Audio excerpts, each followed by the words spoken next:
simplifies the process of building communication workflows. It's perfect for those who prefer a more intuitive, drag-and-drop approach to creating and managing SMS campaigns without needing extensive programming knowledge. Once you're in Twilio Studio, the next step is to create a new flow. Think of a flow as the framework or blueprint for your SMS campaign.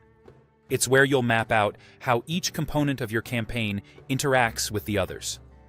Click on the option to create a new flow and give your flow a clear and descriptive name. This will help you easily identify it later among other projects. With your new flow open, you'll need to add a split based on widget. This is a critical component because it allows you to loop through your contact list. Imagine you have a list of contacts that you want to send a message to. The split based on widget helps you systematically send messages to each person in that list. To add this widget, simply drag and drop it into your flow. Make sure to configure it so it knows where your contact list is sourced from, whether it's a Google Sheet or a database. Now that you've set up your loop, it's time to incorporate the Send Message widget. This is where you actually draft the message you want to send.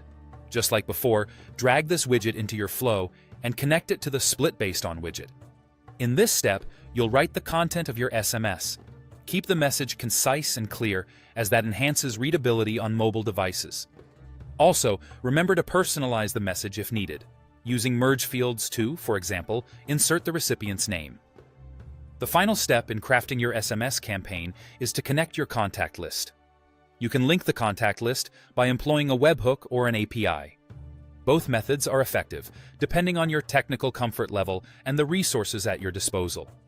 If you're using an API, ensure it's properly linked so that your contacts are fetched correctly. If you're less tech-savvy, a webhook might be the easier route, as it can facilitate smooth integration between your data source and the Twilio environment. And there you have it.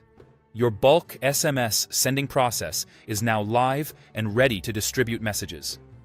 Before launching it fully, it's advisable to test the flow with a small segment of your contact list to ensure everything operates as expected. Thank you for joining me today on this guide to sending bulk SMS using Twilio Studio. I hope you found this tutorial helpful and that you feel more confident in executing your next SMS campaign.